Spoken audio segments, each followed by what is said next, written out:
Gaza for nearly 15 months. I'm surprised that Hamas managed to feed these people well enough for them to remain alive. And if you had looked at the women who were released last week and before that, they looked like they were overfed.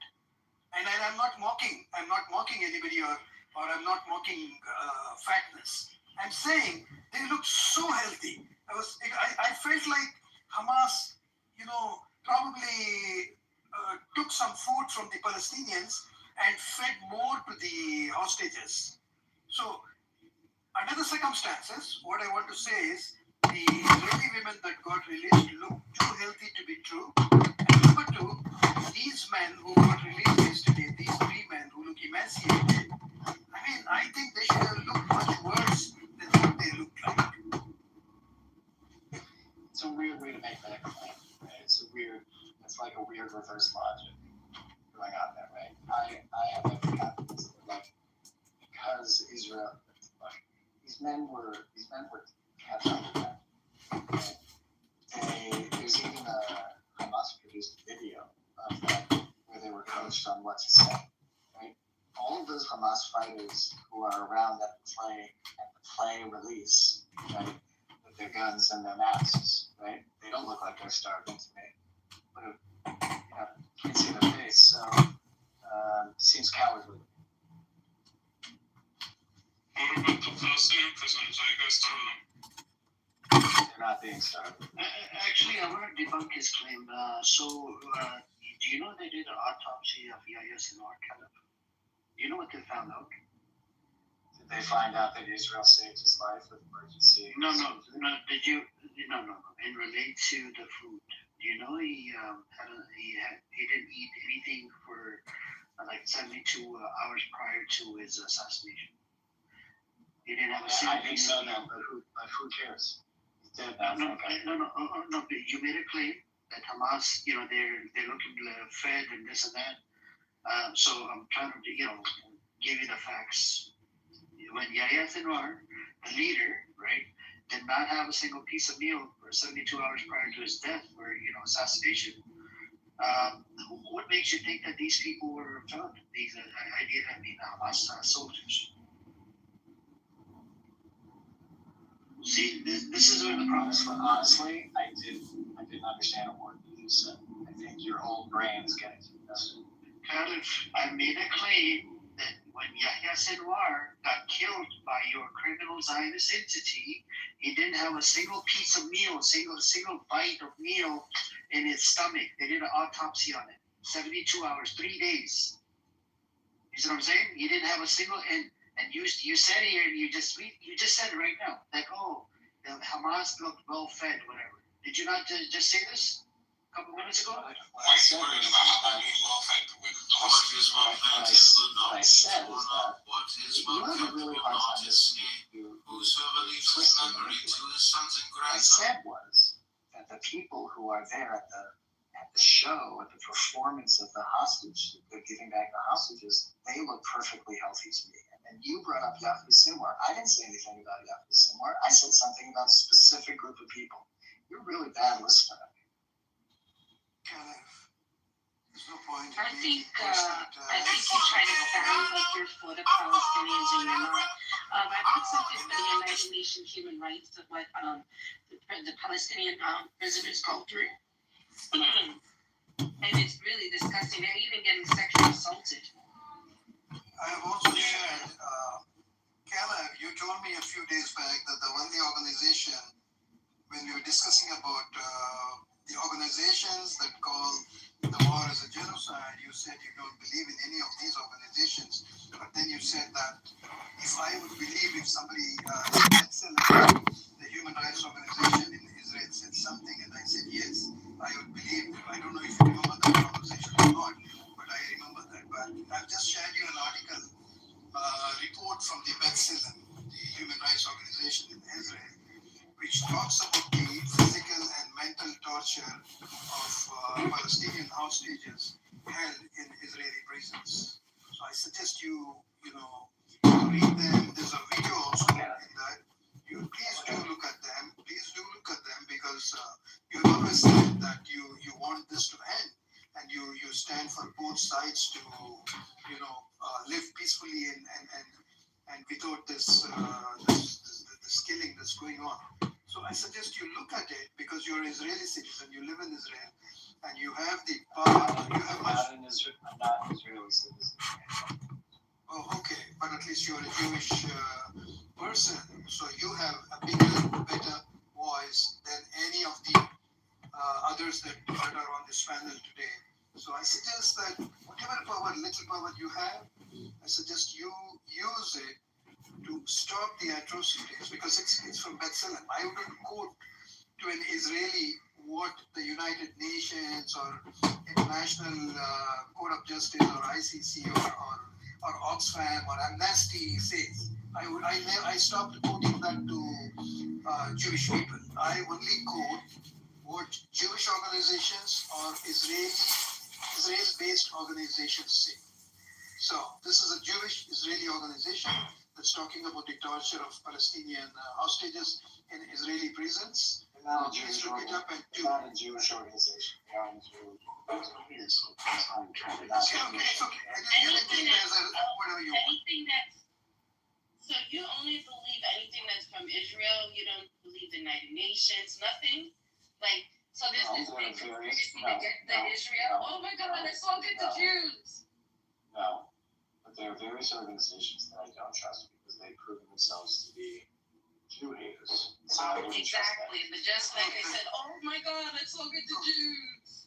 The right word is self-hating Jews, Scalef.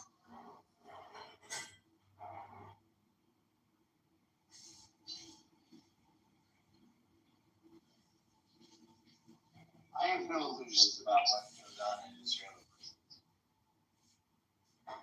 For the record, I have no illusions about what goes on. I don't approve. We're gonna get a video of a female IDF soldier basically speaking on how she used to sexually harass many Palestinian hostages.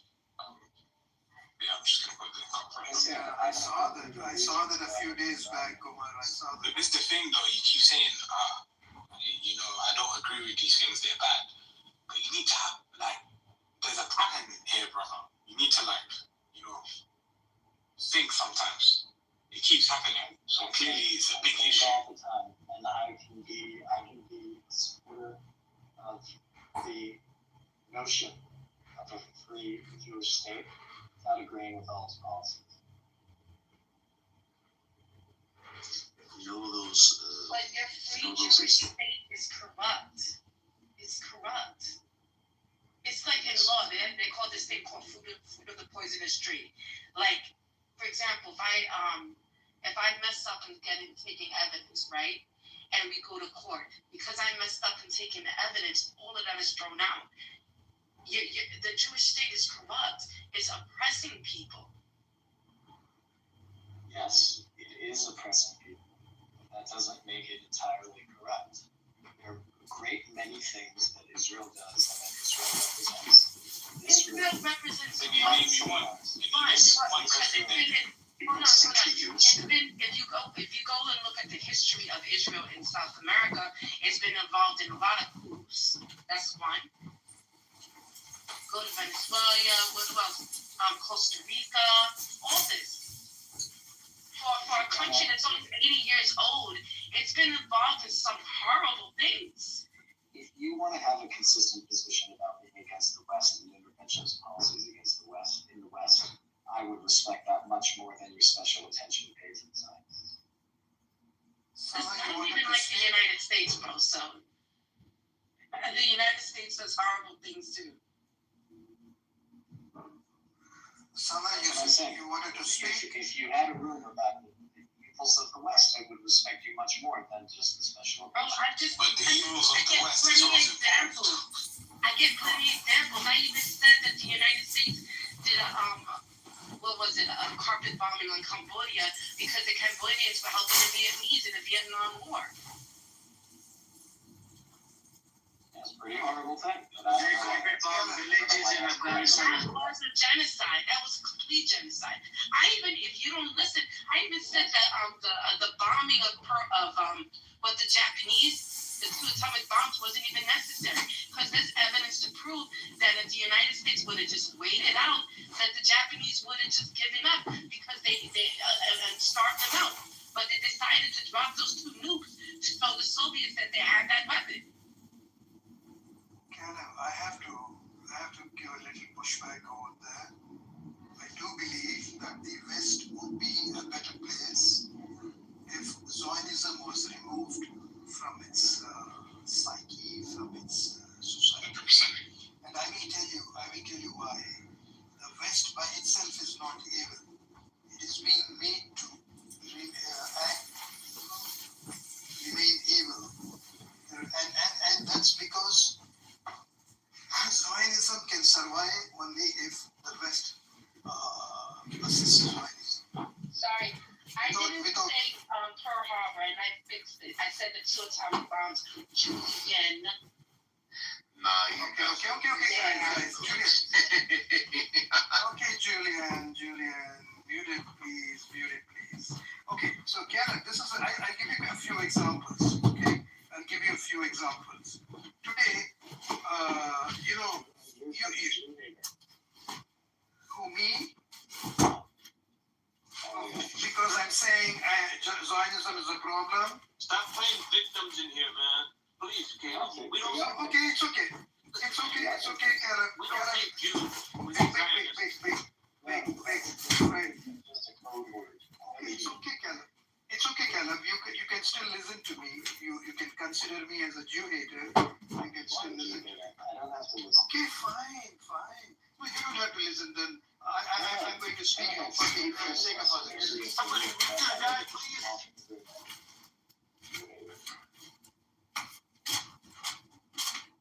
Okay, thank you. Okay, here's the point. Zionists have always. Shut the fuck up!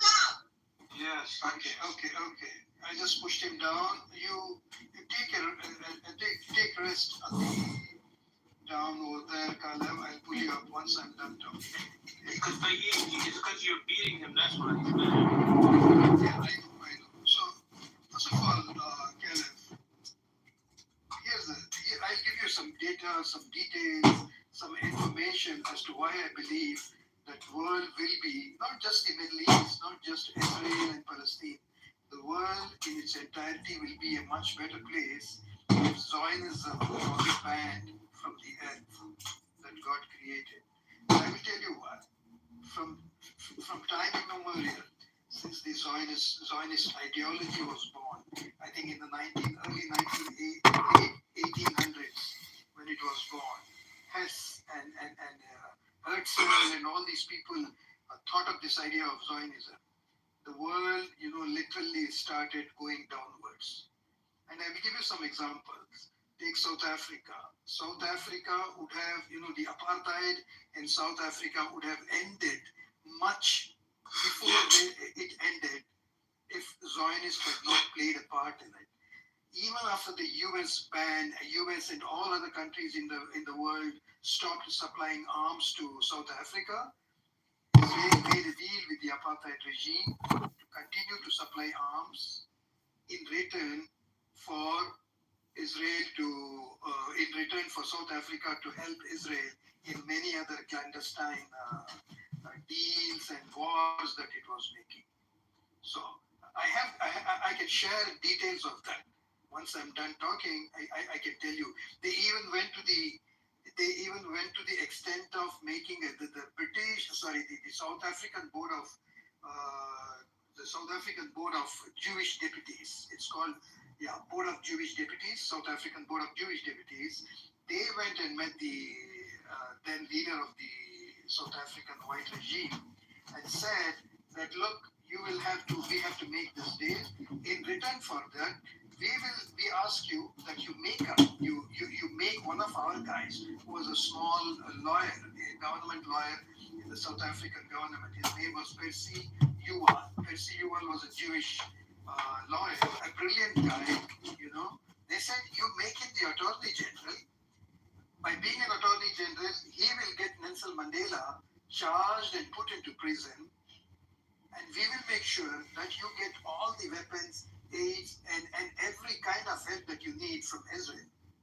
Okay? This this is in return for standing with Israel. You can just look it up. Where's the UR? Okay? Now, who did this? I don't blame the Jews for it. I blame those who have this Zionist ideology, which also includes Christians and probably some Muslims as well. So that's why I say that Zionism is evil. It has to go. Number two, I'll give you one more example before I stop. In Sri Lanka, okay, the whole world recognized that Sri Lanka was carrying out, you might have heard of the Tamil Tigers, which is considered as a terrorist organization. Okay, they inflicted a lot of pain, lot of inhuman acts upon the citizens of Sri Lanka. No denying that. But when Sri Lanka started attacking them, they started a genocide in the eastern and the northern part of Sri Lanka. And when the genocide started, the whole world recognized that Sri Lankan government has gone berserk, gone crazy. So they said, we are not going to supply any more arms to you. All the help, all the physical help and military weapons were stopped, including the US stopped supplying weapons to them.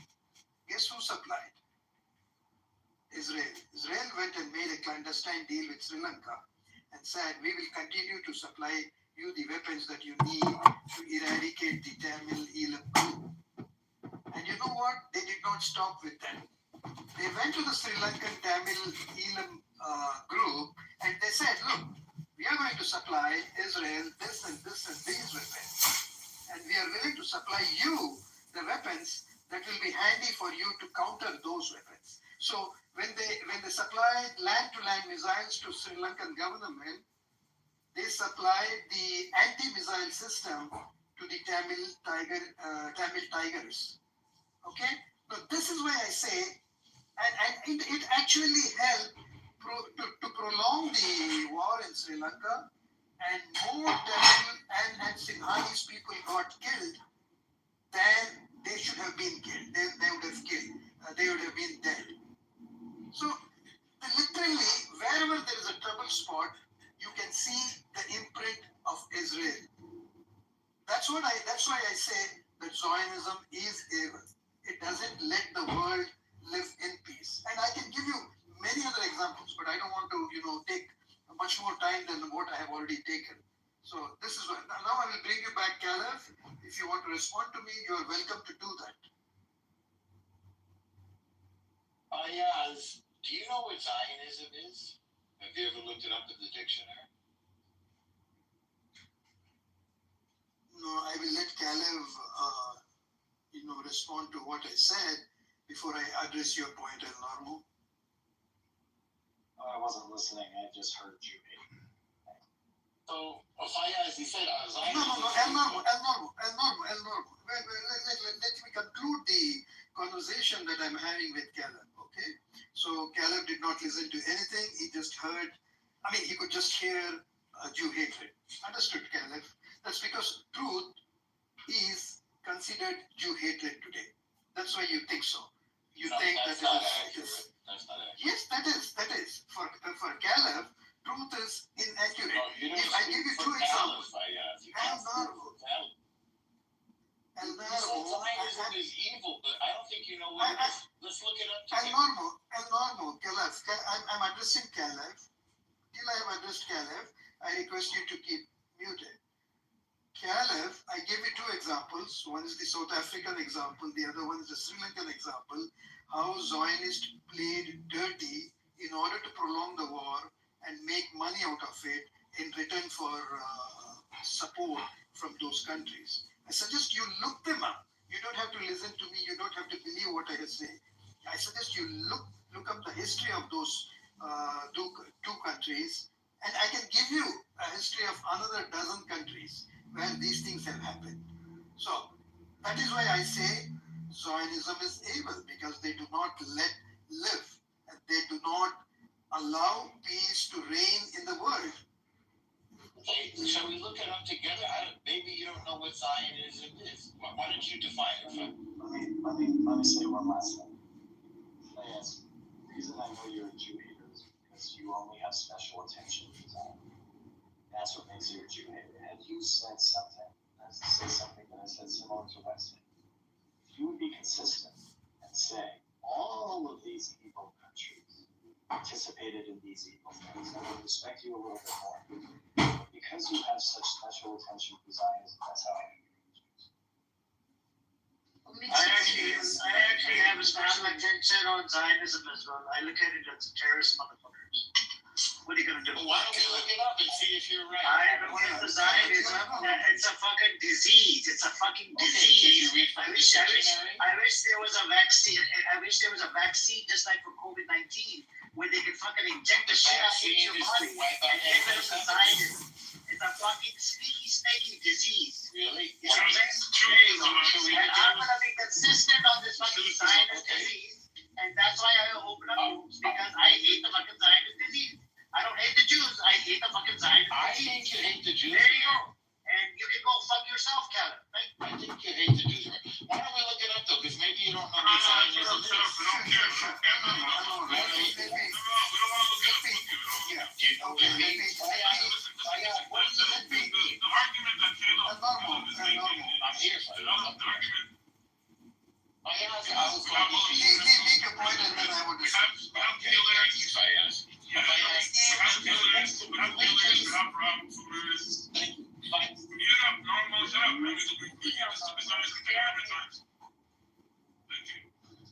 It's like you're in a prison, right? You're the judge. You send people to prison. I'm already talking to be quiet. It's like you're the judge or you're the jury. Hell up, bro. You're 68 years old. Grow up. I don't think that answers it. Lee, do you know what Zionism is? You're old. Shut up. That's okay. What is Grow Zionism? up. You have 68 years to learn manners. What's wrong with this guy? Oh my God. Look, it's like you're the judge and jury in a court, right? There's robbers that come through the court, murderers that come through the court, rapists that come through the court, drug traffickers that come through the court. And then the drug traffickers, like, I think you hate drug traffickers. Why are you so focused on drug traffickers? Right? Why don't you focus on the robbers and the murderers? I'm just a, itty bitty drug trafficker. Why are you worried about me?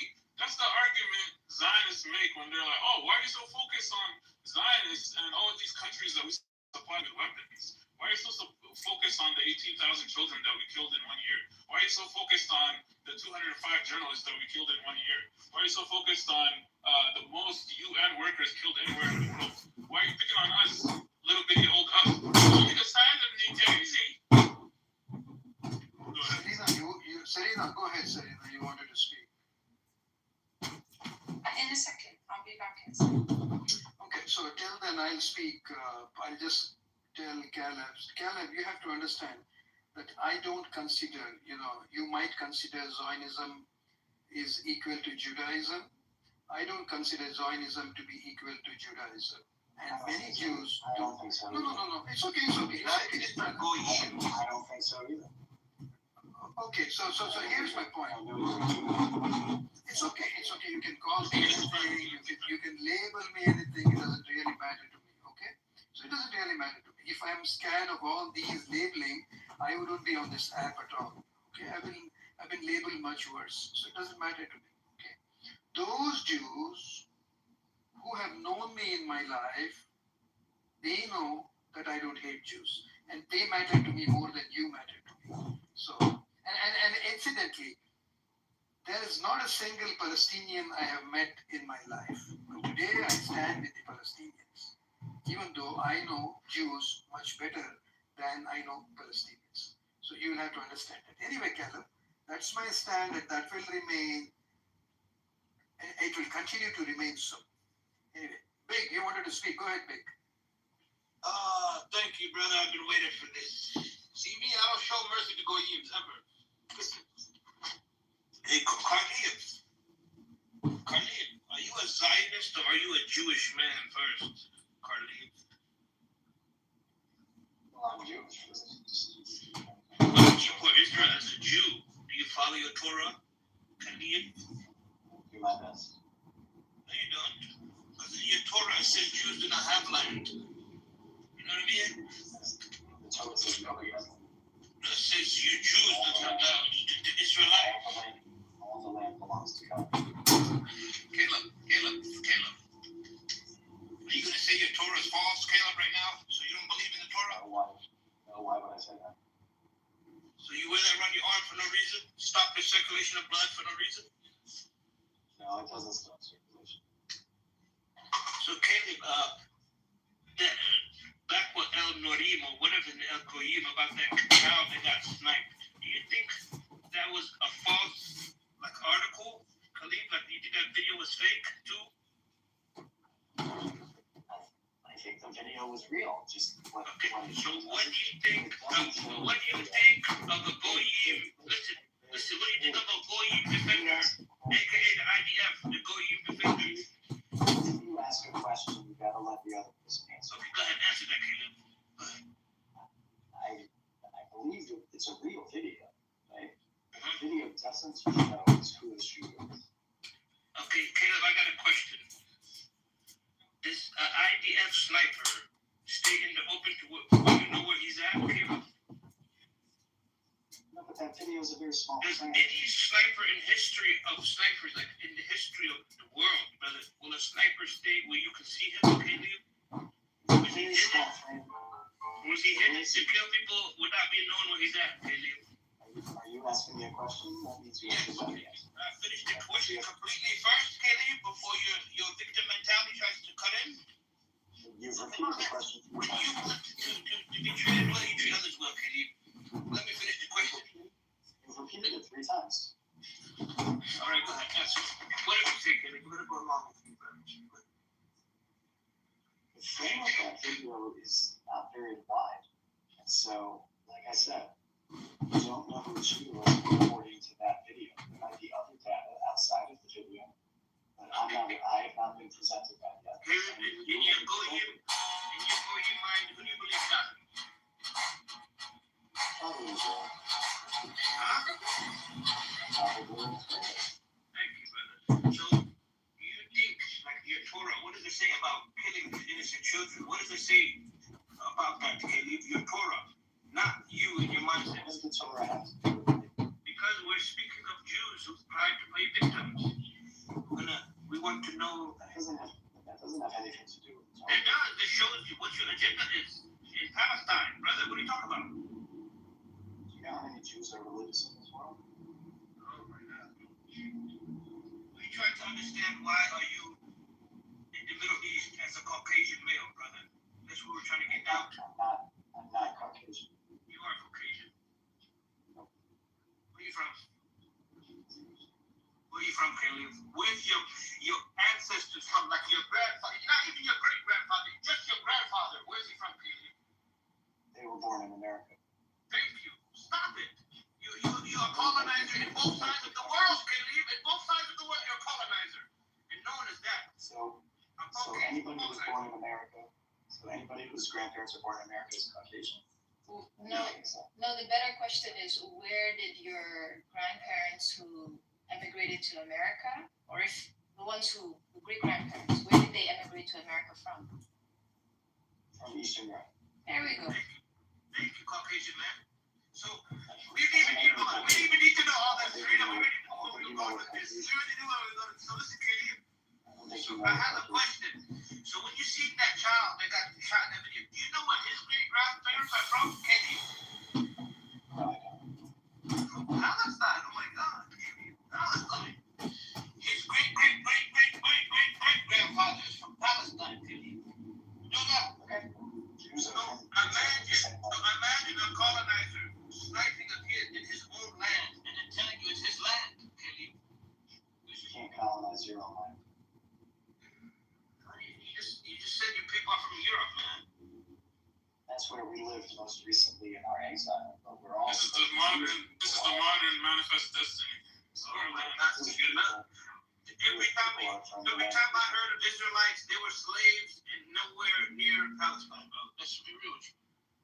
Okay. Egypt, you know what I mean? There has never been a time where Jews did not live in that land. There hasn't been a time. There has never been any time in history since Jews How did y'all lose it? that there have not been any Jews living there. How did y'all There's end up always in been Europe? How did you end up in Europe? All of a sudden, all of you guys. exile there.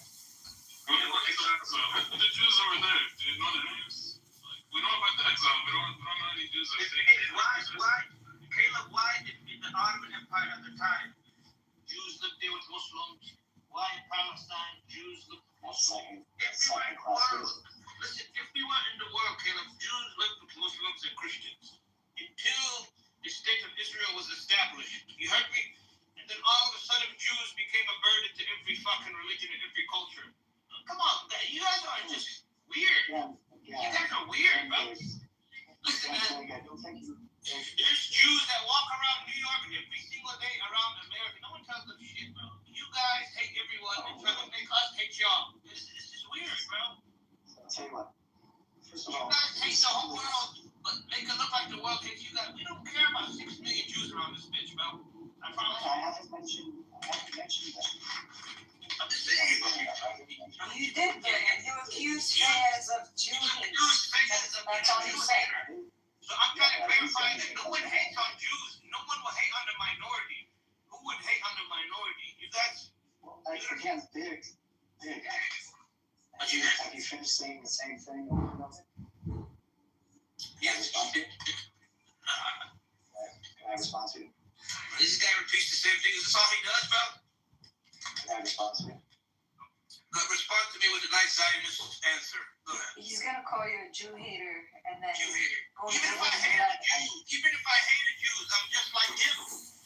I hate who hates me. What the fuck? Can I respond? You're both circles, God damn it! You're both I hate little my- circles, man. Why would I love my enemy? That doesn't make sense. Can I respond? Go ahead. Why would I love my enemy, bro? Okay, so if I can respond, then you have to speak. First speak. I'm a mute. Thanks, man. I don't think you have a very good sense of the history of the Jews, neither in the Arab world, Muslim world, nor in Europe. It was not always hunky-dory and lovey-dovey. Even in the best of times, in both societies, there was still all kinds of hatred and discrimination against Jews. Go read any The history. only people that showed hatred to Jews were your own European cousins. No. Are you saying there was hatred and discrimination in Palestine against Jews? Yeah, Then why'd you go there?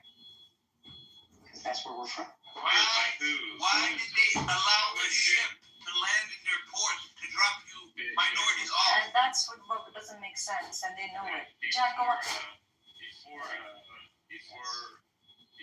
when it was the You gotta- Ottoman Empire. You gotta learn some history. You guys sound Hey, really one sec. When it was the Ottoman Empire, who was attacking Jews in Palestine? Why don't you just tell me? It was the Druze. D-R-U-Z-E. And who was coming to give the Jewish people justice whenever they got massacred by Jews? Which time period in the Ottoman Empire? It was Lebanese Muslims. Which They're time period in the very Which time period in the Ottoman Empire? Jack, I promise you, Muslims are known for hating Jews. Give me the time I period. looked at, I'll give you a time period. I looked at the time period of Muslim rule in Palestine, the whole Ottoman Empire time period. In Palestine specifically, just it's like 600, it's like 600 something years, or 600 years. And I looked at all the pogroms in Palestine against Jews, and I found very few, and specifically in Palestine. And most of the ones that I found, it was Druze committing these massacres, and Muslims coming to give the Jewish people justice by literally killing the people who committed these crimes. And usually it was Lebanese Muslims or whoever was the local ruler who would do that. And I implore you to go look at Palestine specifically prior to British rule. And just look compared to the rest of the world, how few attacks on Jews there were. And I think you'll be surprised. So again, please listen carefully to what I'm saying. This guy. No, again, please listen carefully, Jack. You're a reasonable guy. I didn't say that there were a lot. I said that it wasn't always the best relationship. There was a massacre in 1517 and one in 1834, and probably more.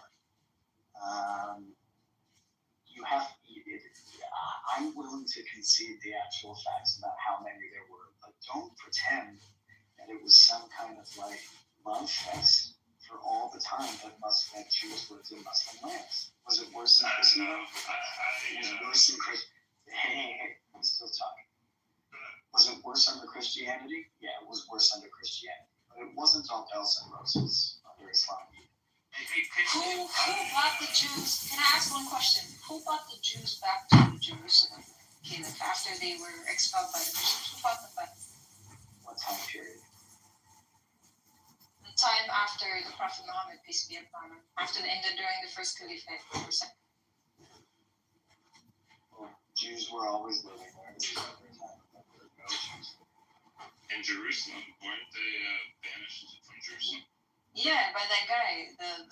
He's depicted as overweight. What's his name? I'll get his name. Starts with an S. And he left. I'm pretty sure it was. I don't want to be. It's I forget his name. It's not Salah ad-Din, is it? No, it's Umar bin Khattab. Yeah. He arrived. He arrived and he said, "Where are the Yehud?" Because he knows that they were here. And then the guy, he heard. I forget his name. I can look it up when I finish talking. He knows about Umar bin Khattab, and he said, "I don't want to fight your army.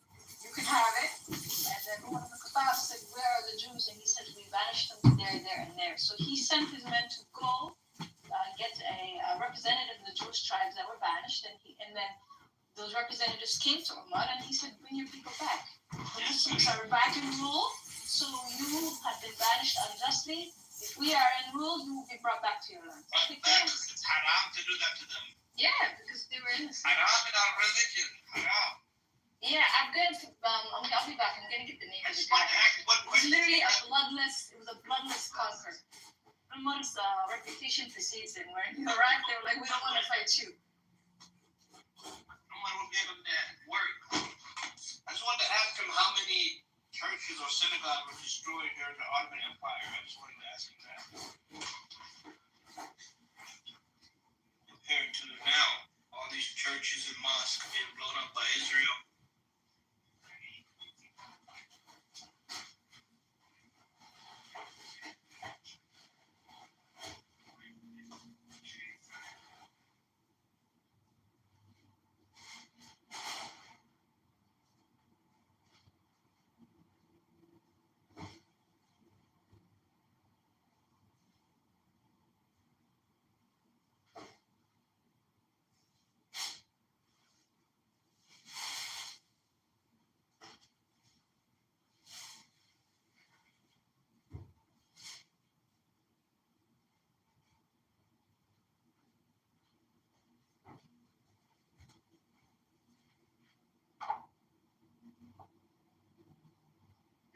What happened? Caleb ran away? Looks like he ran away. His name was Sophronius. He was the leader of Jerusalem. He was the guy. When Umar bin Khattab came, Sophronius said, "I don't want to fight your army. Take Jerusalem." And he brought the Jews back from Umar bin Khattab because they were unjustly taken away, exiled, and that ended 500 years of Roman rule. Muslims took over. So that's why he leaves. And remember, I told you guys, anytime you mention Umar bin Khattab bringing back the Jews to Jerusalem, to this land that they were fighting for, when they were kicked out by the Romans and exiled, it was the Muslims who brought them back. You better kiss the feet of the Muslims. How dare you speak ill of the Muslims? They're so stupid. They think that we don't know our own history.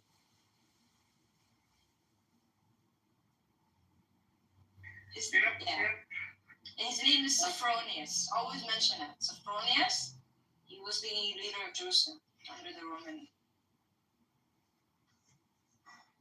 The other thing that always, surprises me is that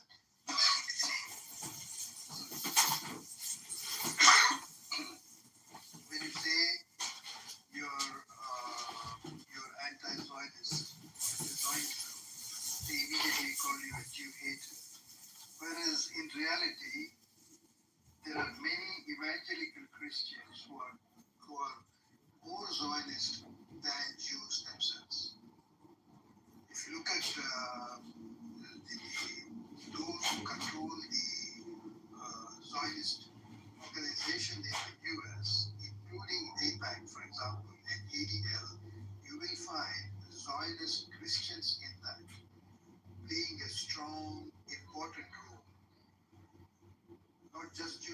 Zionist Christians doing that part. And there are also, I believe, even though I have not been able to come across any prominent Zionist Muslim, but I believe there are some Muslims who adhere to this ideology. So when I say that I am against Zionism, how does that make me a Jew hater? It should actually make me a Jew hater, come Christian hater, come Muslim hater, because people of all three religions and also atheists. Herzl himself was atheist. So I should also be considered an atheist hater. So that makes me a hater of four groups. Two things. Herzl was the founder, and also, Pete Hegseth, one of Trump's appointees, apparently he proclaimed himself as a Christian Zionist. Who claims as? Can you repeat that name? Pete Hegseth. He's Trump's defense secretary, or the Department of Defense. Okay, but I'm not referring to any of those guys. What I'm referring to is if you look at who controls APAC, for example, who is in the board of, who are amongst the board of directors in the board of APAC, or ADL, the American, what is that, Anti-Terrorist League? Anti-Defamation League. Anti-Defamation League, yes. If you look at the people who are at the helm of affairs in these organizations, and if you look at the people who strongly stand with Israel and call everything as something destined by God, they are Christians. They are not even Jews. But that's why I say that if I'm against Zionism, I should be against all of these people, including atheists. So that doesn't make me if you're labeling me as a Jew hater because I oppose Zionism, then you should label me as a Christian hater, Muslim hater, atheist hater. That's my point, Julian. Well, I mean, yeah, a lot of Christians are the heads of those organizations, but it's most likely because there's a large religious significance in Israel for a lot of Christians, and also, so I guess we hold it more personal, and also a lot of people in America in those positions are Christians in the first place.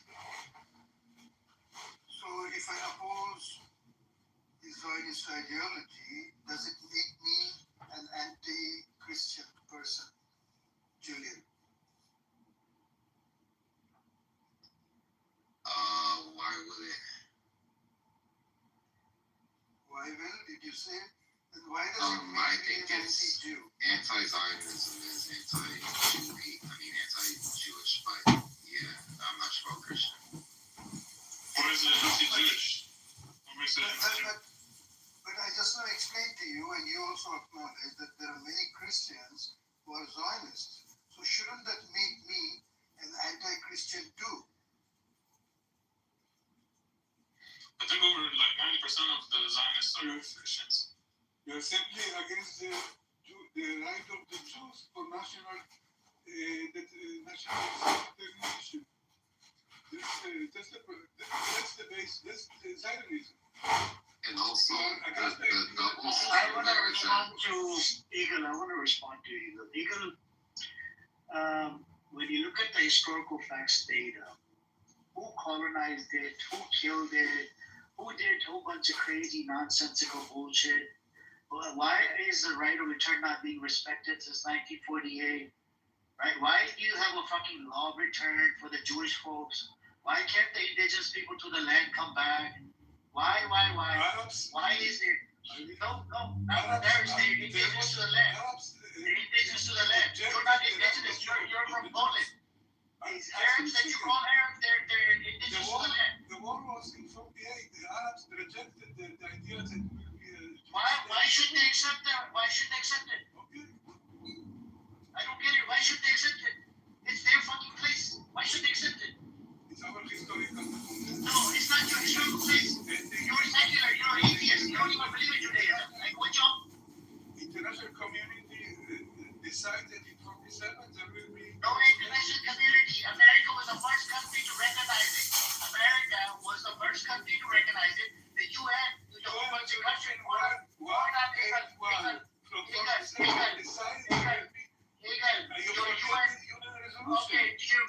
UN mediator got assassinated by your Jewish terrorist gangs? Do you remember that? The UN resolution which Yes, says yes. there Hold on. will be a Jewish state in this place. In 47, when they did the partition plan, yes, you know, in 47, your Jewish terrorist gangs, they started ethnically cleansing people.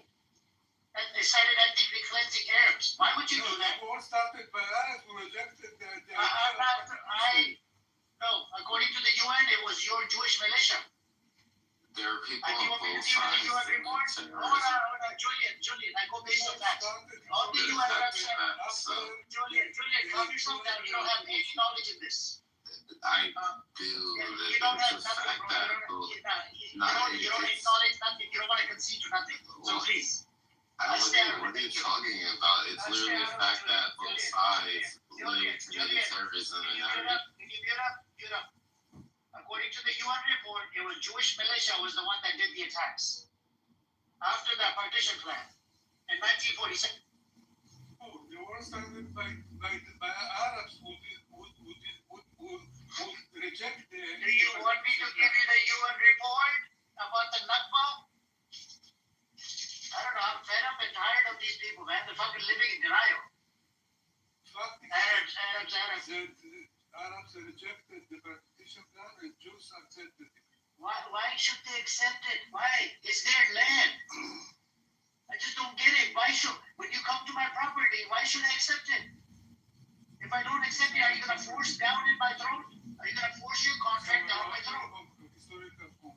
Well, bro, Why is that the Palestinians' problem? I will never understand this, Samir. He keeps saying it was only our only homeland. Why is that the Palestinians' problem? No. Do you hear yourself again? Like, don't even say that out loud. You shouldn't say, hold on, Igal, don't interrupt me.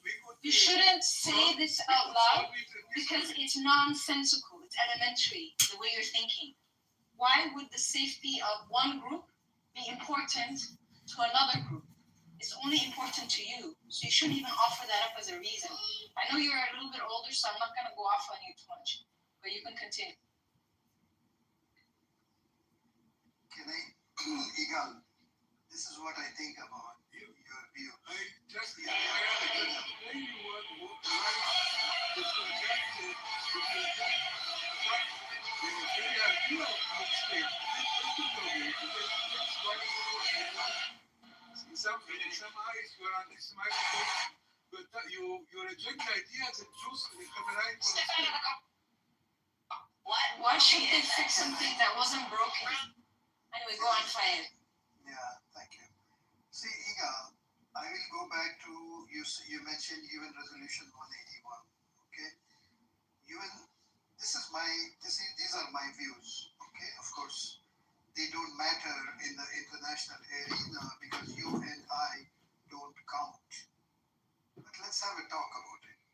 So, first of all, the 1917 declaration, Balfour Declaration, which gave the Palestinian land to the Jews, was itself, not right in the sense that the Jewish people. The Balfour Declaration did not say that Arabs should leave or have no right for a state. Just said the Balfour Declaration in this land there will be a Jewish entity, but it did not negate the possibility there also will be the Arab entity. No, Igal, the Balfour Declaration. See, let's go back before Balfour Declaration. What counts is the UN resolution because it is not Britain decide about this, but the whole world by resolution. Sir, Mr. Igal, can you give me some time to explain then you can of course correct me. I would like to be corrected if I'm wrong. So please don't come off the mic. Let me complete. It will take a minute or so. Okay?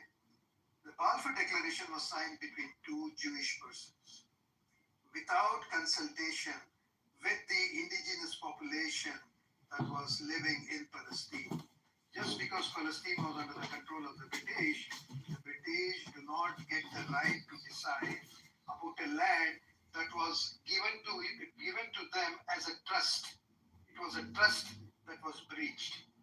Now, the Balfour Declaration, of course, I read the Balfour Declaration.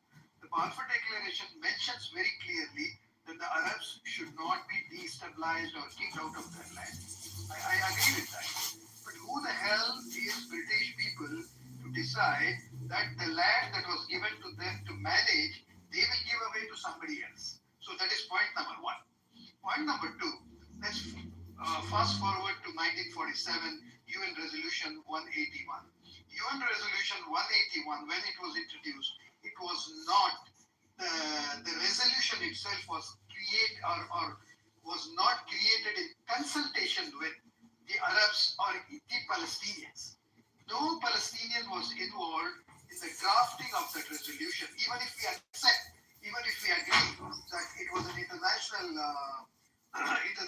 rule-based creation of the country called Israel, nobody consulted the indigenous population of Palestinians living in Palestine whether we can give away this land to this people and you will keep this land to yourself. Okay, that's point number two. Point number three, where I see is this, that the Palestinian population was much bigger at that point in time in 1947 than the Jewish population. But they gave much bigger proportion of land to the Jewish population because they expected a huge number of people from Europe and other places to come and settle down in Palestine. So they gave a much bigger chunk of the land to the Jews than to the Palestinians. Now, the resolution was so many points. May I answer? Eagle, no, I'm just sharing my thought. I'm just sharing my thought and then I have to leave.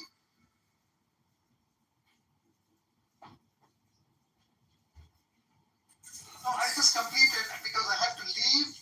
So why I think it is wrong. This is my explanation to you as to why I think it is wrong. You can continue to have a discussion with the others, but this is my fourth point. I will answer very fast. From the end, the most of the land given to the Jews in the partition plan was the Negev desert. Was No. Eagle, I answered from my first point. Eagle. Sure. Hold on, Eagle. No,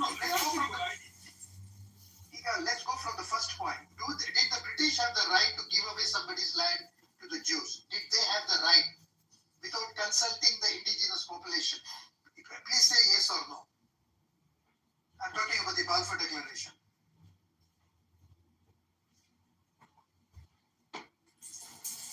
Yes or no, Eagle?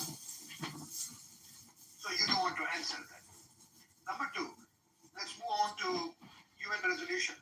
Did the British or the world community consult the Palestinians about the partition of their land? As far as I know, they did not. What do you think? You don't want to answer that because you know the answer and it will be embarrassing for you. Number three, when the resolution itself was introduced, the division of the land was not fair. Do you agree or not? No, I tell you why. Because most of the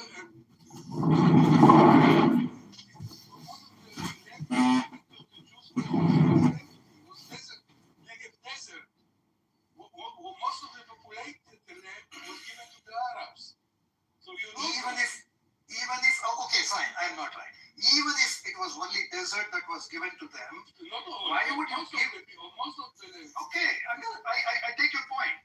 But why would you give away 55% to a population which was a minority? Planned to be because it was planned that many millions of Jews will come. And since 48, 4 million Jews came to Israel. Yes. And these people, this is where we have to agree to disagree.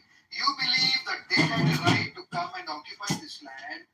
I don't believe that they had a right to come and occupy. Yes, you could have partitioned the land based on the population that was then in Palestine. but you did not. You said you took much bigger share of land than given to the Palestinian indigenous population. That is the problem. It was expected to be shelter for the Jews all over the world. Why should Refugees after No. the World War II. no? If you are coming, let me give you one simple example, Igal. Step by step, somebody comes into I give my house to somebody to take care of when I'm, that person gives away my house to somebody else. Okay, let me accept that also. I mean, okay, it has happened, let's accept that. But then when you give away my house to somebody else, you are giving away much bigger chunk of the house to somebody else. And when they ask you, say, oh, I just gave you a backyard. The front portion, which is the built-up area, is still yours. You can have it. No, that's not what I'm saying. If I had 10,000 square feet of home, and if you're going to divide it, because two people whom I gave shelter, they want to have their own place, fine. Divide it according to the population. I have 10 children. My family is 10. Your family is 2. But you are giving a much bigger share of that house to the 2 people and telling me to live in the smaller share for 10 people. Then let us take it one step further.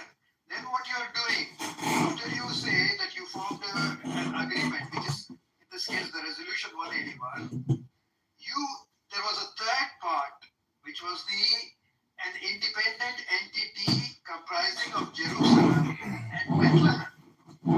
Jerusalem, from day one, has been occupied by Israel. Why does Israel occupy Jerusalem? It does not belong to Israel as per 181 that you just quoted. Even if you put all the blame on the feet of the Arabs for not accepting the resolution, why are you holding on to Jerusalem? Jerusalem is not Israeli as per the resolution 181. But you just took over Jerusalem and many other areas, and now you claim that they are all part of Israel. Only the Jewish part of Jerusalem was taken by Israel. Only the other part was part of Jordan. By the No, forget about attacking. Entire Jerusalem was given to was supposed to become an independent entity along with Bethlehem and a few more areas. Okay? This is in the resolution. You know it and I know it. Even if the Arabs are at fault, Israel had no business to occupy Jerusalem as it occupies today. It was the outcome of the war which we not No. See, if you're talking about UN Resolution 181, you should not be bringing in the war. If you want to talk about the war, we can talk about the war. So you want to stick to UN 181, or you want to talk about what happened after the war? It's up to you. I'm ready to debate both.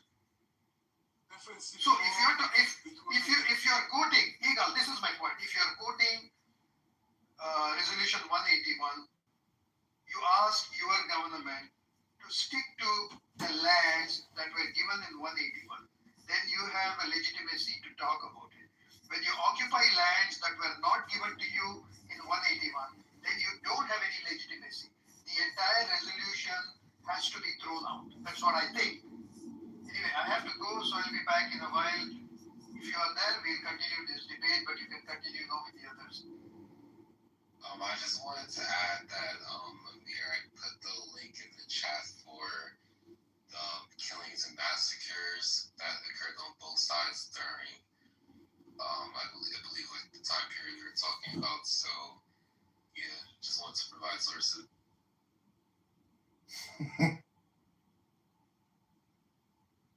I'm gonna put a link in there for the UN. Do you wanna read it to the room, please, Julian? Let's read it together. What link? A copy. I put the UN link in the chat, right? About the Nakba. Let's open it up. And I know you like to freaking, for some reason, when we're trying to have a conversation with a Zionist, you like to come in the middle when you don't have any knowledge about this whole conflict. You like to come up. Hold on. No, you don't. No, you don't. No, you don't. You do not want to. Hold on. So are you? If I read you from the UN, are you going to stop? Hold on. From the UN, are you going to stop interrupting me moving forward? What? Because you don't have any knowledge when we are talking about facts. No, you don't. Okay, let's talk. You want to read the UN report? Let's go over the UN. Sure. This is the problem I have with some of the people that come into this space when we're trying to tackle some some of those things, get in there. But unfortunately, we have people like you or people like Gossip or somewhere that want to come in the middle, come off the mic, and start attacking. How are we attacking? We're just saying, it's the fact that are you gonna concede to the point? If I read you from the UN, are you gonna concede to the point that it was the Jewish militia that started in 1947 after the partition? If I read you something out of the UN, would that sort of like make you like, okay, I'm good? It means it was the Jewish militia. They cannot take account for the shit that they do. You blame it on everybody else. I am talking, motherfucker. Are you serious? I am fucking talking. Motherfucker. Why is Roger gone then? Why is Roger gone? Why is Roger gone? Why is Roger gone? You have to repeat yourself. Do you have to really repeat yourself? On a regular and fucking Roger basis. did too, because Roger got banned for no fucking reason. Roger and Kelly, and now Kelly's so not a man, you cannot take ownership of your own shit. You're a 5-year-old child, and you act like a fucking 5-year-old child, and you blame your shit on other people like a fucking baby. Oh my God. You need to listen to Marshall. Okay, no. You're a crybaby. No, you're a crybaby. Shut up, cracker. Shut your fucking cracker mouth. Fucking piece of shit. Shut your goddamn. Shut you fucking. You pick up with motherfucker. You shut the fuck up. You need to shut your goddamn mouth. You're a white trash. You're a white fucking trash. You got kicked out of polite white society for being white trash. You're white trash piece of shit. You white trash. You're white speck of bird doo-doo. On top of brown doo-doo. You're a dirty white man. You're a white dirty white man. Marshall. No. You get yourself in a fucking fucking loser. Marshall, you fucking loser piece of shit. You loser piece of fucking shit. Literally know how to fucking piece of shit, Marshall. You are a loser fucking piece of shit. They told me themselves they were gonna do it. Marshall's a nice, clean white man. No, Marshall's a clean white man. No, you're a dirty, disgusting white man. You're a dirty white man. You're white trash. You piece of fucking Marshall. Number two, you get coming from a guy named Butt Plug, you white trash piece of shit. Suck a fucking dick, you fucking faggot. Go suck your wife's cuck. Yeah, no, go suck your wife's bullet, you fucking cuck. I'll tell you, it's really fucking simple. You obey the rules. When you don't obey the rules, you get kicked the fuck off. It's not Roger and Kelly's fault. That's your fault. You need to own that.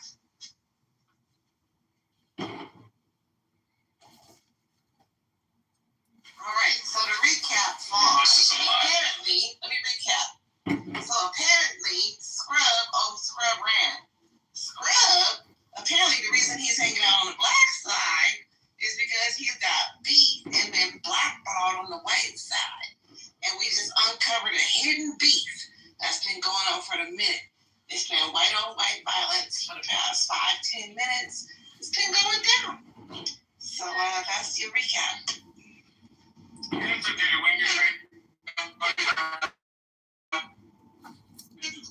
and he's white trash. I mean, I apologize to all the black people. Many of you think that all white people are well behaved, but we do have these monkeys, these chimpanzees, that just cannot behave. There's low impulse control, stupid, monkey see, monkey do, give me a treat. He's one of those white men. I'm sorry, God created him. I didn't. You can't blame me. But we have to be honest with him. And I'll just land there. It makes a lot of sense, He's been hanging out over here pretty tight, made good buddy, chummy with PhD. So he gets a lot of passes. A lot of people always wonder, why the hell are you over here? Why are you over here? And this is anybody can get it wrong. So now that's interesting to find out. He's been blackballed, and that's why he's over here. Very interesting.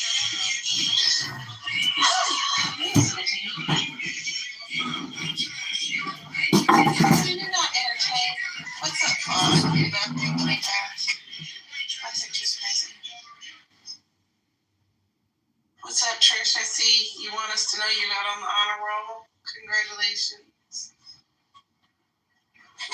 Oh yeah, I had to come back for excitement. Man, you missed it. It was going down. I'm gonna tell you. Pepe was on the line. Yeah.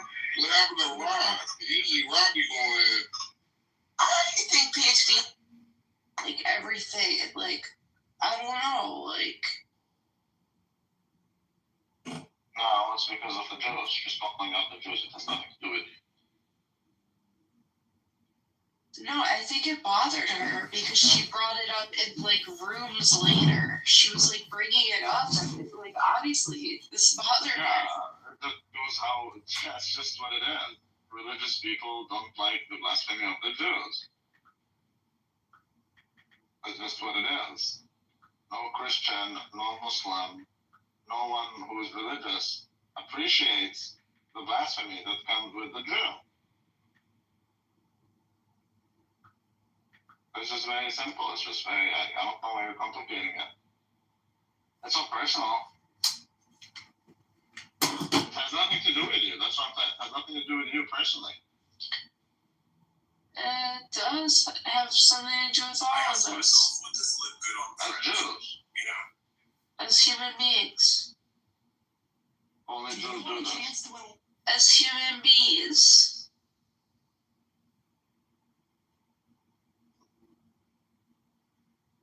You're wasting everybody's damn time. That's just what I it is. just like B's yoga pictures. That made my day. I PTR'd it because you took my picture and put it on Instagram before, like my face picture. So I wore your face for just a little bit. I think it's great. You know, Amir, I think, wanted to talk shit about you, and I just said I love the picture. I thought it was so everywhere, dude. They're everywhere.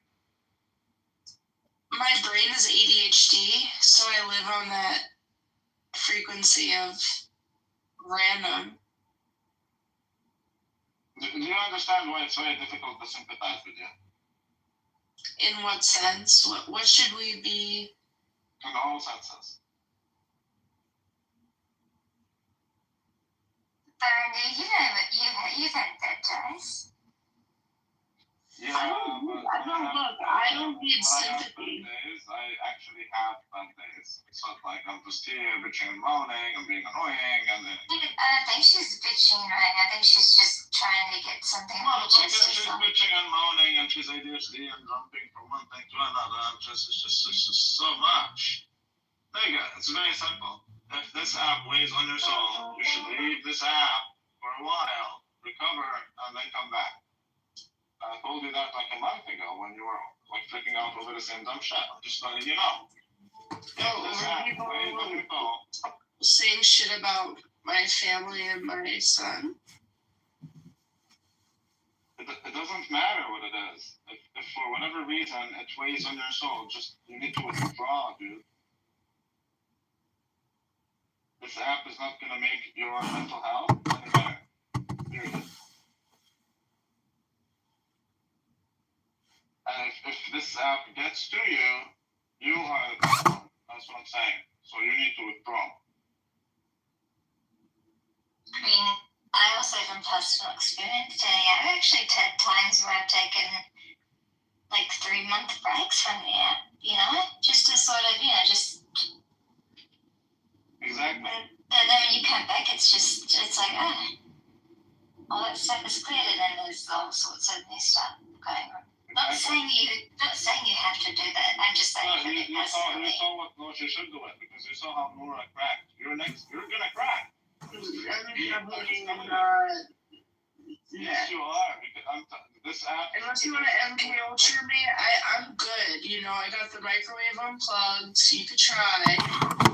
Motherfucker, you need to get your ass and stop smoking weed. I did.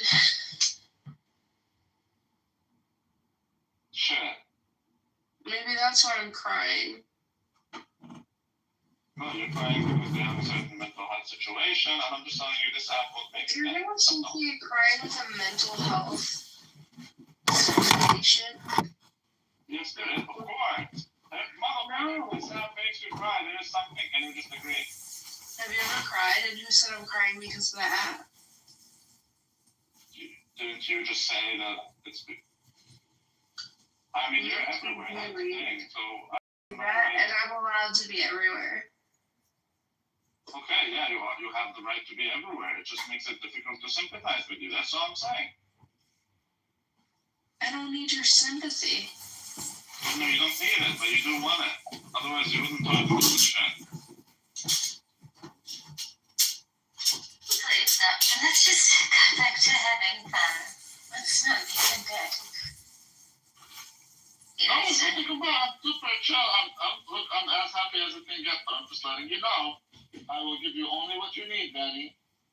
I won't give you what you want. I'll give you what you need. And what you need is the truth. If this app pisses you off. Wait. Should we ask B how many people are on YouTube watching us? Who cares? I do. I'm asking. Is there another one of John Kitover? That's right. Yeah, that's John B. I think, is B a big fan of you? I forget. I love John Kitover. I think John's cool in the yoga pictures. Me too. I only don't like the fact that he's a military man. That's Why? I don't respect my friends. I do. You should. No, you can respect whoever you want. No, I don't respect my friends. Shut up. I don't respect people that look like they're from the Church of Satan. So, Rabbi, who's your favorite head of state in all history? Trump. Oh, actually. No, I like. Well, he's not a military man. I like.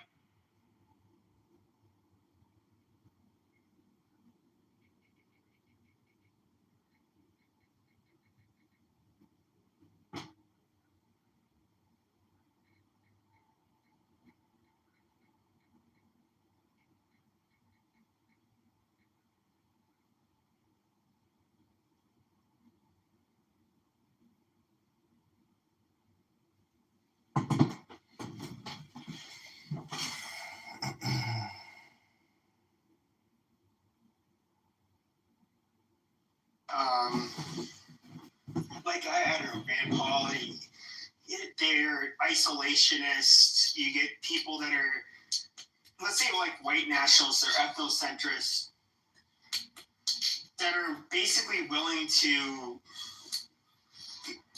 I don't know, I guess, weather the storm. Now, when it comes to America. Hold on, did you say poly? Did I hear poly in there? I didn't say poly. Oh, okay. Okay. I'm thinking poly, but go ahead. But there is like a geopolitical game where, in order for America to remain a dominant superpower across the world, we're going to have to take in people that are going to, I guess you could say ethnically or racially replace us to an extent, and they're going to, I don't know, a lot of them are going to be brain drain immigrants. Let me put a pen in real quick, right? Because I'm hearing poly for a reason. That's the solution. That's the solution to, like you guys keep talking about, right? The conversation keeps going back to the birth rate sinking, right? Once they restore polygamy and polygyny, which they will, right? That will change in one generation. You don't think that that's like flirting on their minds? You don't think that's why there's all this hinting to Mormon culture and pop culture, right? Men want multiple wives. There are men who can do it. And if they did that, then that would solve the issue, don't you think? Not really, because the one thing that you get with when it comes to polygamy is that, so for example, we can even look locally here in Arizona. We have Colorado City, Arizona, where the FLDS, they're an offshoot of the Mormons. So you get the old men with money that basically, they have the money and the resources, but they have to oftentimes violently or in a threatening manner shoo off the men, the young men, because they're looked at as competition. And we can look at the Middle East where this is practiced, and it's always created a lot of instability. Like the most dangerous, and I mean this literally, the most dangerous demographic of individuals in the world are young men. They are the ones. If they don't have anything to live for, strive for, they don't have any power or opportunity, they can. What do they have to lose? They're going to wreak absolute havoc. And if you look even like with ISIS, as barbaric as they were, these were mostly disenfranchised young men that didn't have wives where they came from or access to women. And they could do like unspeakable acts of violence. And so I don't think that's the way forward. What do you think the solution is? What is he talking about?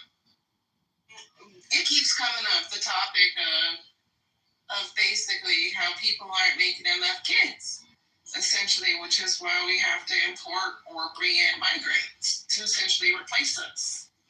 Do y'all have kids that are making up this topic point? I know Nacho has kids. Well, I mean, okay, so you have if you bring in people, inevitably, if you get people that are just like that, they're unwilling to have some kids. Amazing. It's such a nice, complicated. Amazing is crazy. Answer. That's what the bootstrappers tell us. Just lift your bootstraps and go have some kids. Yeah, you know what's really funny is that the African American, which is I'm talking about the FBAs, not the total black population in the United States.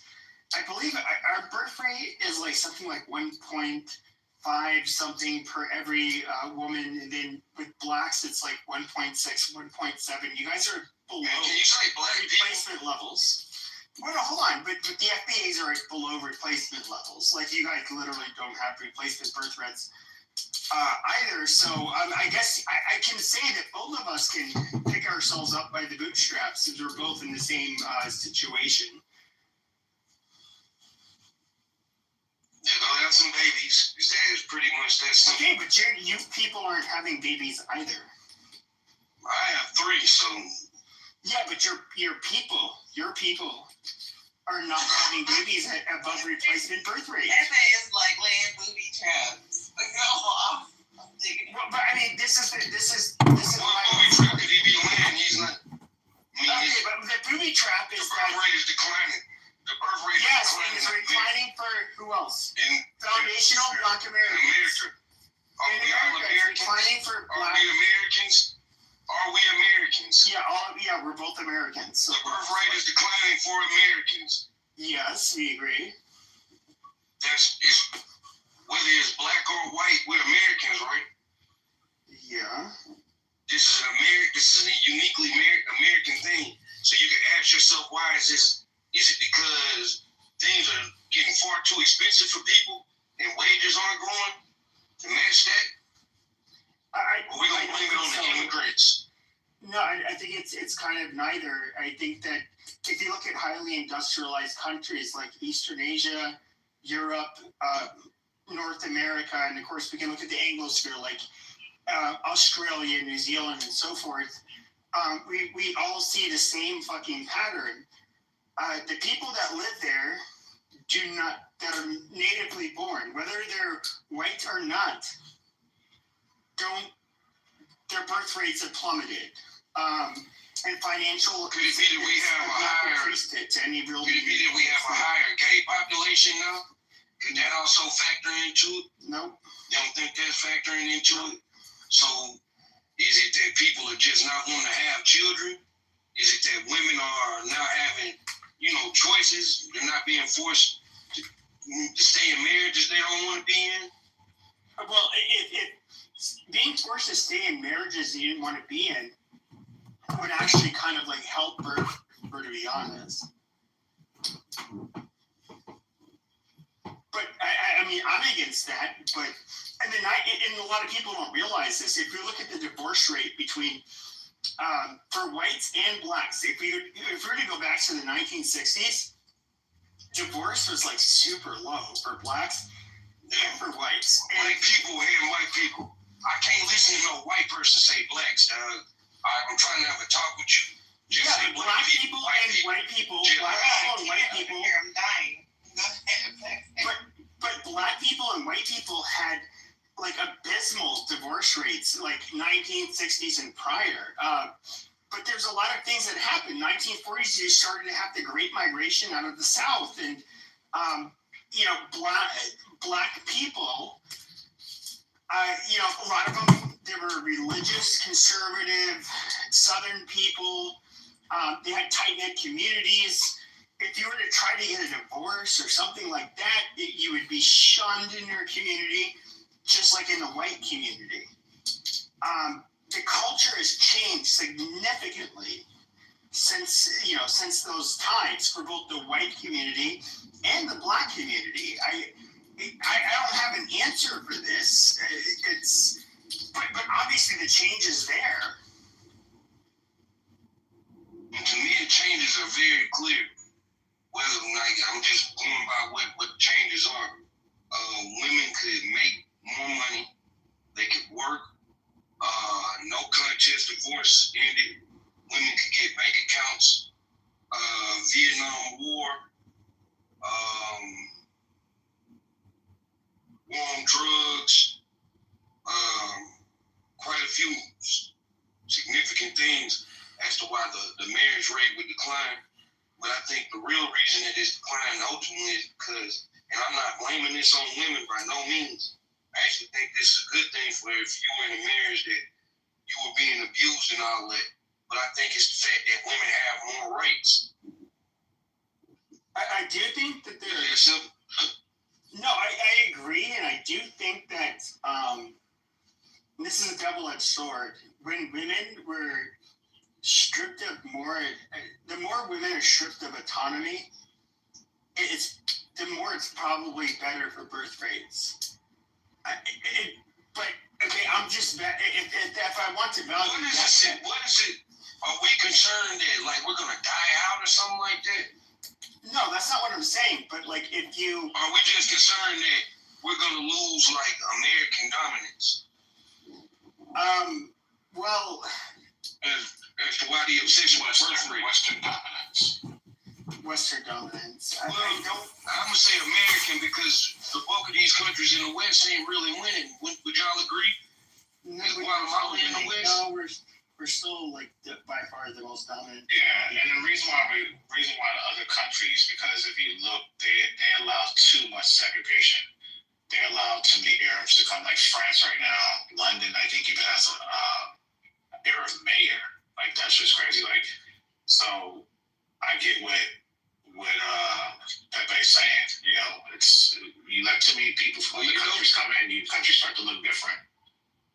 Hey, when you choose an imperialist agenda for 200-300 years, this is what's gonna happen. Not necessarily. It's so that okay. When it comes to it's like a revenge fantasy in a way. There's like, and that kind of ties into like DEI. I hate to bring it up, but like it kind of goes more back to like conflict theory and a lot of the shit you would see in the Frankfurt School. Like, yes, I mean, we can look at what Western nations have done. Have they conquered, exploited other groups of people? Yes, we all fucking know that. We're not going to deny that. Is that the reason, though, the driving factor in reality for why people come, like, to the United States, for example? It's no longer, the majority of them have not been Mexican since Biden has been in office. They've been people from, Kazakhstan, China, Africa, the Middle East, everywhere. And there's push and draw factors everywhere.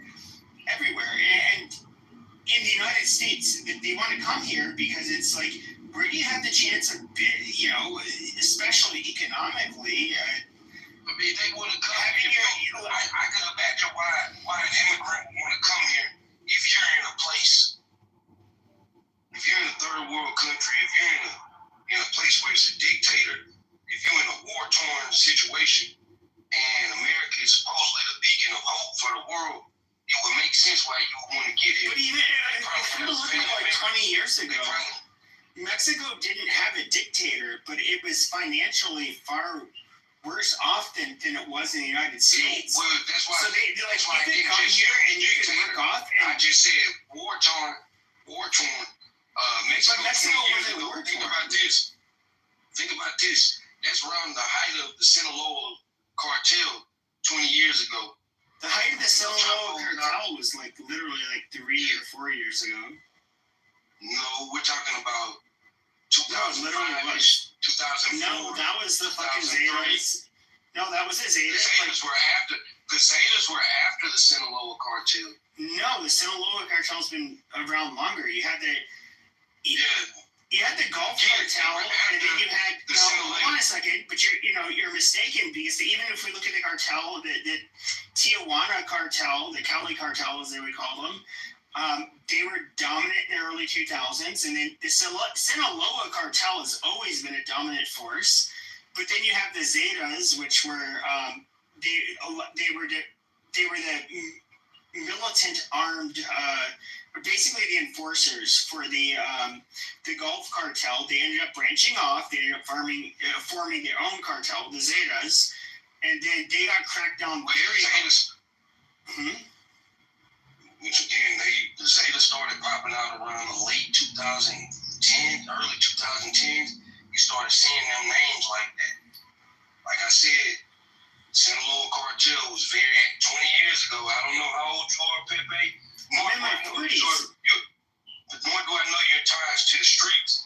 But outside of that, I'm out. The Sinaloa cartel. But even in the 2010s, the Sinaloa cartel. The murders were going crazy.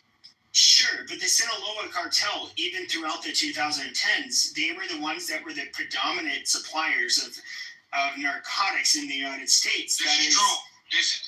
And all I said was the Zetas came after the Sinaloa cartel. That's all I said. The Sinaloa cartel, again, we know from the 2000s and up, we know they've pretty much been a preeminent cartel out of Mexico. Prior to that, you got like you say, what's my guy's name? Can't think of the name right now, but you know what we're talking about. Oh, Chapo. What I was saying was, before Chapo, what's the guy that was his boss man? Zambada. Can't think of his name, but the point is, what I stated was there were a myriad of reasons why somebody would leave. Mexico was not under a dictator. I think that was Vicente Fox was the president during that time period, about 20 years ago. Yep. So the dictator thing wouldn't, but the war-torn, the drugs running that area, that's why a lot of people have fled Mexico. You know where I'm from and live at? Well, I'm from Arizona, so both of them. I'm from so you would have an understanding of it too. I'm from Houston, Texas, and you know that a lot of people are fleeing because of the drug issue. Not necessarily, and I'll tell you why. If you were looking at the height of the Mexican immigration, and which includes illegal immigration, that was going to take place in the 1990s and the early 2000s, right before the height of the drug war in Mexico. And if we fast forward to Biden's administration, the majority of the people that have been coming in have not been Mexican. They've been they're Central American. Central, Southern American, and everybody. But yeah, obviously Central and Southern Americans have been the majority. Because those countries are far less stable than Mexico. We understand that. That doesn't mean that people weren't leaving because of the motherfucking drug wars. I mean, I would say that, like, so I've been in Mexico from when I was a kid to, in my adult life. There's drastic changes that have happened there. the drug wars had brought a lot of like insane violence to the northern Mexico near the border, which generally were not unsafe places to be. But at the same time, you did have like more extreme poverty, like 20 years ago, that where it was definitely dangerous if you look like you had something that could be stolen from you, that you were wearing or carrying. Which I would say is kind of like less the case now. Economically they're doing better, but it's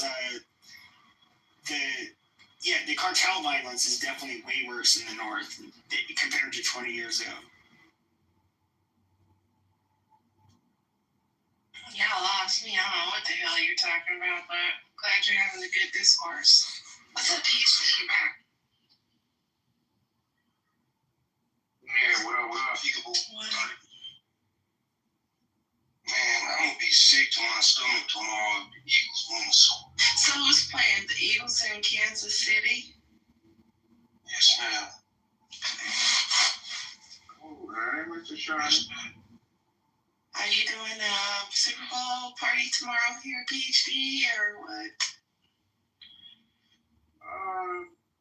No. When you get my age, you just kind of, you know what I'm saying? You just. Never mind. Never mind. Wait. Most of them, they have a Super Bowl party tomorrow. Most people should be off the clubhouse tomorrow. We on Clubhouse every day, Omari. We don't care what day. We Clubhouse is just what it is. I accept this about a year ago. Man, I'll probably at 3 o'clock I'll be logging out. I'll be honest with you. No, Somebody said, man, So Clubhouse Super Bowl party here is. Facts. That's what it is. Yes. Let's do it. No, I'm already at a party, but I got a barbecue bag. I'm serving. I'm serving the food tomorrow, and I'm bringing my hibachi out, so I'm actually working. It ain't like I'm just bringing pans. Making that famous rice. I'm bringing nachos. Yeah, no, they ain't a whole soul fried rice experience. So I got a friend of mine that made me a brisket. You make that rice like they do it.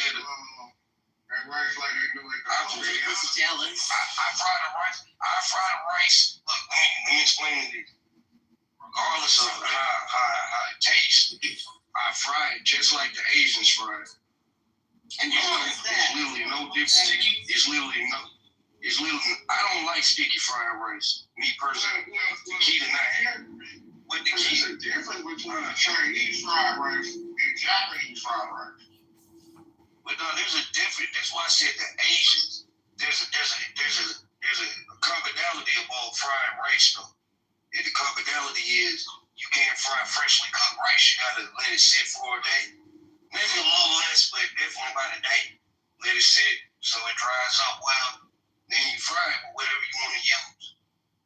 Okay, Marshall. Certain people use different type of rice. You see Martha Stewart, long grain and long grain. Hey, Martha Stewart, gangster.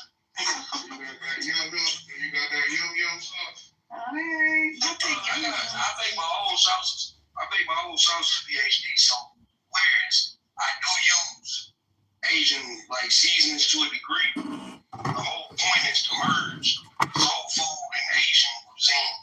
And there's whether that's seasoning, whether that's vegetables. I mean, how they prepare their food is not really that different from how soul food is prepared. I'm actually curious how this would taste. What'd you say? What you say? I said I'm just curious how this would taste. I've never had a fusion of Asian and soul food. Well, my company is called Soul Fried Rice. It's pretty simple. Like Soul Korea or Soul like Brother Soul Man? No, like I'm a nigga. Why would I have Soul Korea? Because there is a Soul Korea. That would make more sense. What I got to do with Soul Korea? What do soul food got to do with Korea? What is this? They make a lot of fried chicken. They learn from us. They learn from us. Yeah. did Korean barbecue actually like have any roots in American or African? I guess you could say African American barbecue. I'm not. I know. I've never had it before, but I know a lot of people like it. But I just don't know. Yes, the Korean War. Fried chicken. That's why he in the Matrix. The Korean War. You finna lie. You better lie. You finna lie. Look, see, I'm gonna tell you, I ain't seen you in a minute. What else, man? Who? Hey, Tay and the goo, I already invited them, but they won't come on. I'm gonna tell you, man. They gonna lie. Anyway, Pepe, it has to do with look up Afro-Asiatic, okay?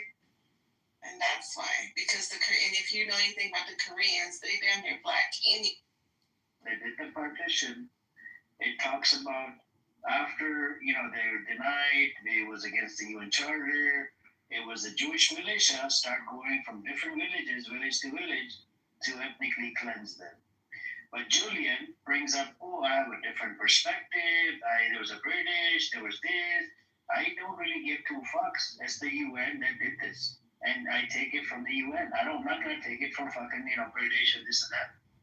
Amir, this is like bringing up some paper from the local high school Palestinian club or whatever the fucking being like, oh my god, this proves that the ethnic cleansing or whatever so and so happened because of the Jews or whatever. I mean, this article is framed so dishonestly that I doubt the entire UN even looked at this article. Can you please read the link on the top? What's the website address? Linktree. No, not my website. I'm talking about the link that I posted. Did it have a UN in there? .org? Yeah, it wasn't like the link at the top is Linktree. No, I'm not talking about at the top. I'm talking about the one that I read. Jack read it from the UN website. It's the United Nations official website. Yeah. Yeah. So is it an official UN website, Julian, or is it like some crazy Wikipedia or Haaretz or like Times of Israel or some other crazy shit show? Who did the partition? Was it the UN? Wikipedia isn't crazy. Who did the partition? Was it the UN or Wikipedia? Doesn't matter. When you talk about the part, this guy is such a dishonest man. I think a little more. This article is dishonest. I appreciate you. So during the initiation of this partition, before people voted on it, there was a lot of pressure from Zionist Jews actually in the United States who put pressure on the Democratic Party to put pressure literally on other countries to vote in favor for it, which is pretty crazy. I was even reading Zionists launched an intense White House lobby to have the UN plan endorsed, and effects were not trivial. Democratic Party, a large part of whose contribution came from Jews, informed Truman that failure to live up to the promises to support Jews in Palestine would constitute danger to the party. The defection of Jewish voters in the congressional elections in '46 had contributed to electoral losses. Truman, according to Roger Cohen, embittered by feelings of being hostage to the lobby and its unwarranted interference, which he blamed for the contemporary impasse. And it just goes into basically how basically American Jews got the United States president to pressure a bunch of other countries to vote for this plan. And it seems like they're successful in doing that, whether it's Philippines, Liberia, Haiti, France, Venezuela at the time.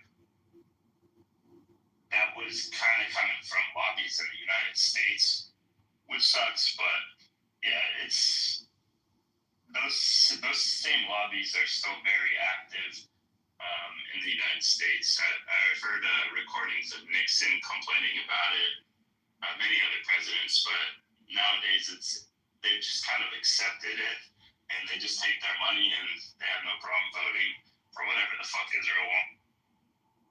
Oh, wow. American Jews advocated for something that benefited them. How tyrannical. I wish blacks had that mindset.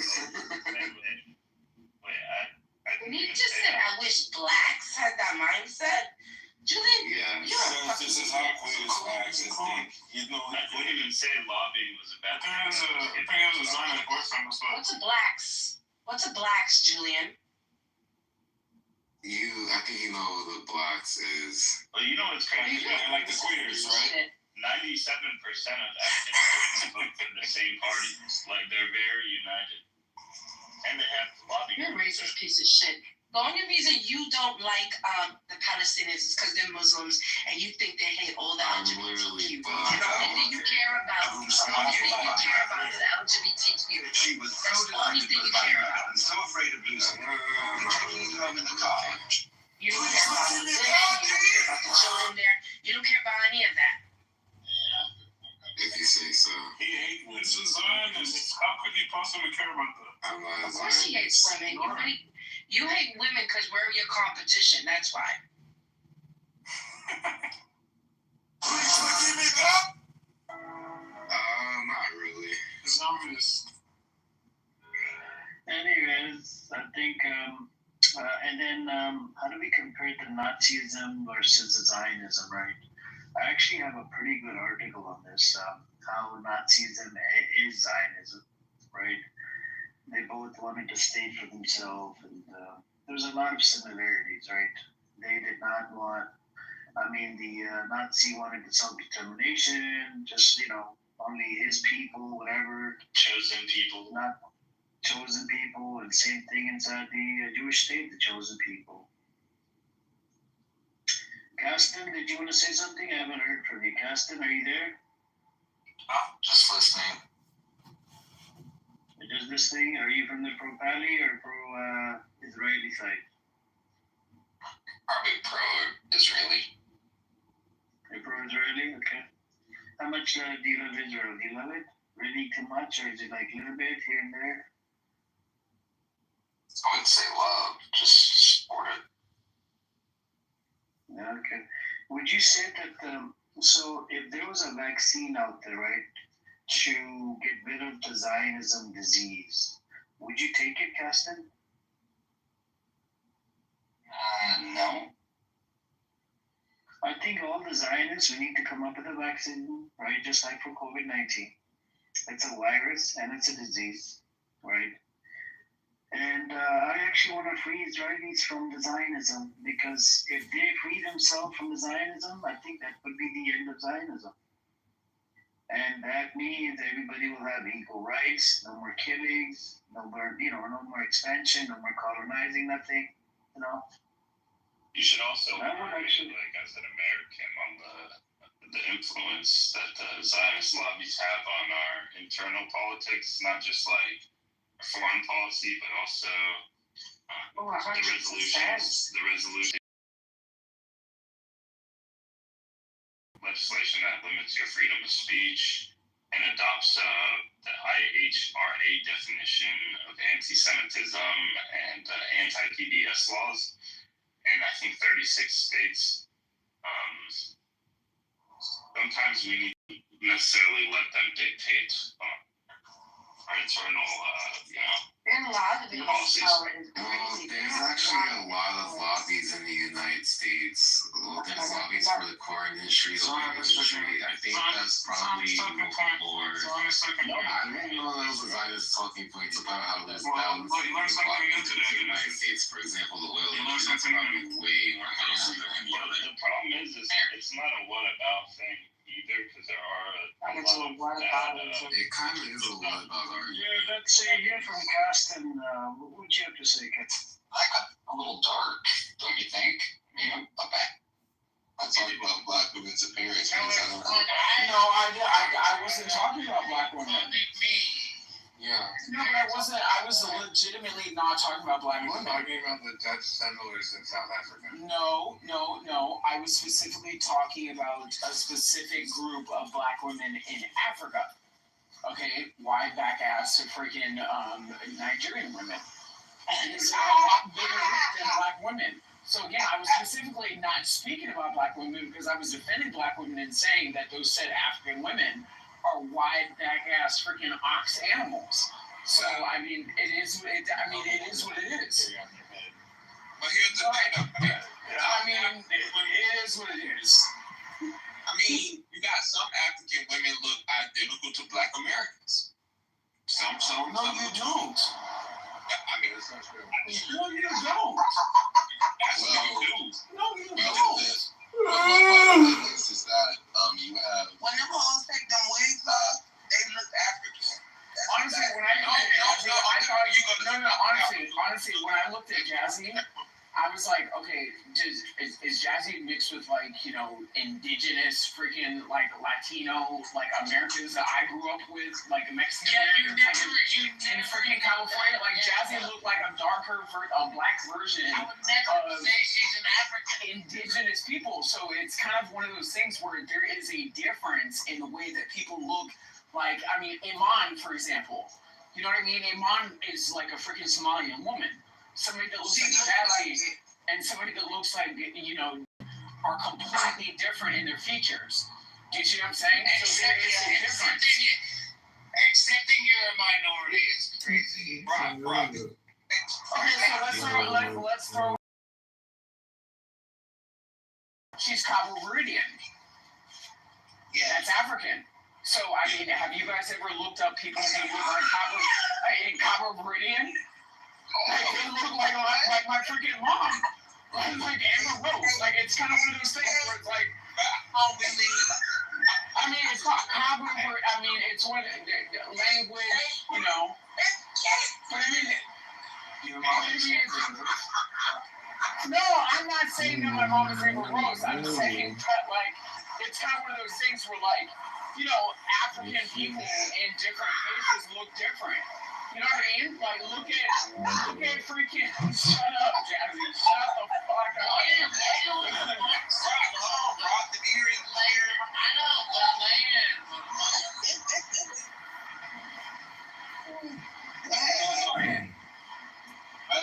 Like, my whole point is just like, yo, like, y'all need to look and just like look at different people in different places.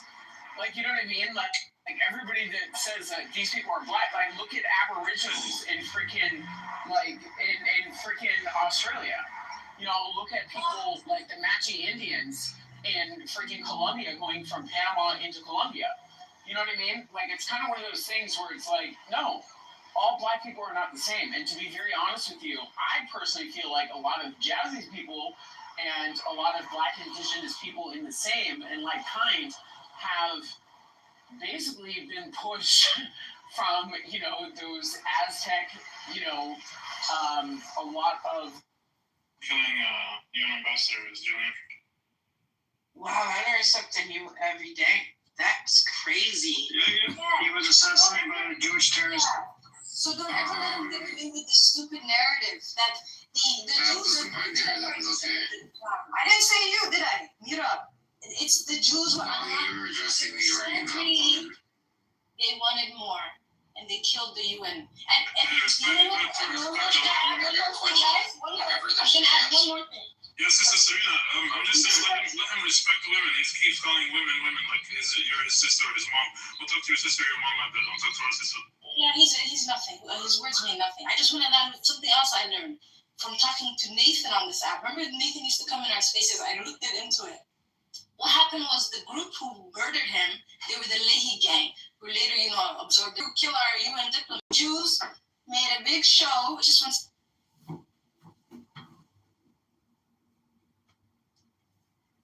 Sought to displace them, and that's it.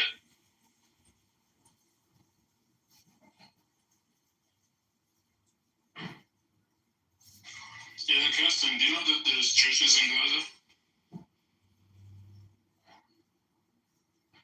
There's churches there. Kirsten, are